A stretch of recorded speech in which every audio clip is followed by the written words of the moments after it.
England must be careful to retain culture. Kane.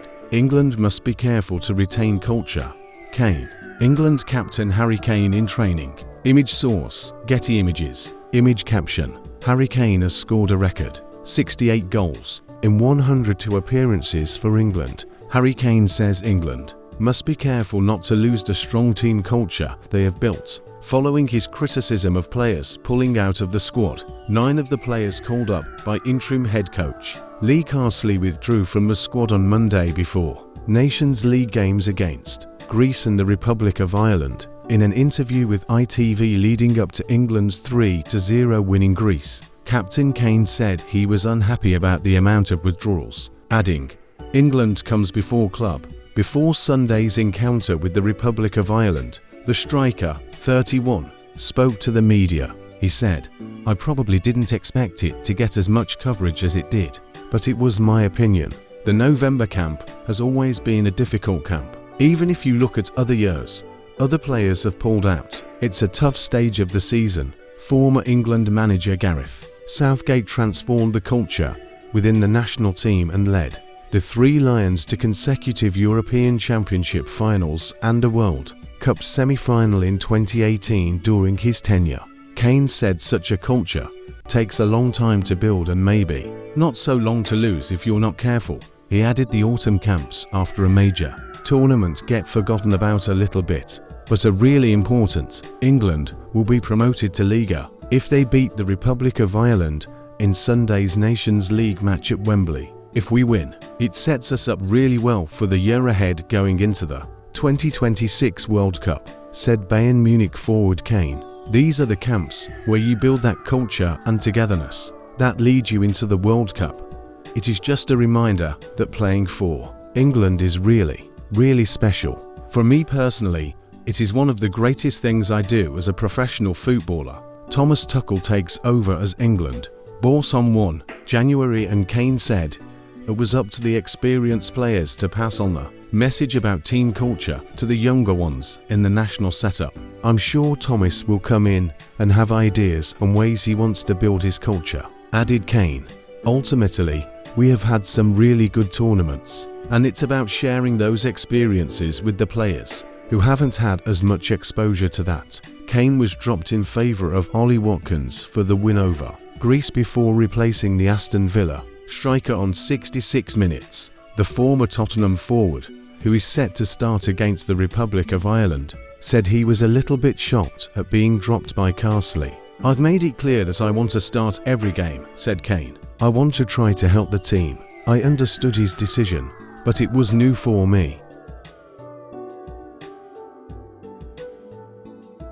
Speaking to BBC Radio 5 Live, Kane added, "Ultimately, I'm here because I'm one of the top goal scorers in the world at the moment. Sometimes I feel like there's a perception that maybe I'm just here because I'm the captain, but it's not the case. I'm in the best form I've been in my career." The match against the Republic of Ireland will be Carsley's last in his interim role. The 50-year-old has given 6 debuts during his 5 matches in charge and has leaned heavily on players he knows from his time as manager of the under-21 side. Curtis Jones, Lewis Hall and Morgan Rogers all made their debut as an inexperienced England side convincingly beat Greece. They have the mentality to compete, and now the challenge for them is to stay in the squad, said Carsley. There's that many quality players around, and the competition is so extreme that they have got to make sure they stay in the race. Carsley also added he will catch up with Tuchel after the current camp to talk through the players and share his thoughts and experience. The men's international football calendar is split into 5 different breaks across the course of the season, 1 each in September, October, November, March and June. A typical international break consists of 2 fixtures for each country, during which major domestic league matches are paused. The schedule of the 3 international breaks in September, October and November has been in place for decades, but from 2026, the September and October international breaks will be combined into a single window of 4 matches.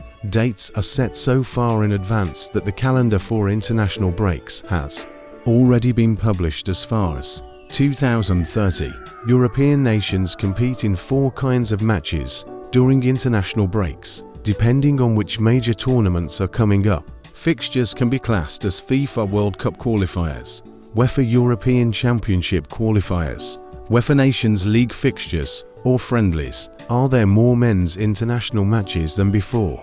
The introduction of the Nations League, in which teams of a similar ranking play a group stage against each other, before the 4 winners of the top-level groups advance to a mini-finals competition in 2018, has not led to an increase in the number of international fixtures or breaks. Instead, Nations League fixtures have replaced some of the friendlies, meaning the number of international matches on the annual calendar remains the same. The international football calendar is set by world governing body, FIFA, and agreed by the 6 continental football associations: the AFC Asia, CAF Africa, CONCACAF North and Central America, CONMEBOL South America, the OFC Oceania, and UEFA Europe, as well as the European Club Association and Players Union FIFPro. Clubs are required to release their players to international teams when they are called into a squad.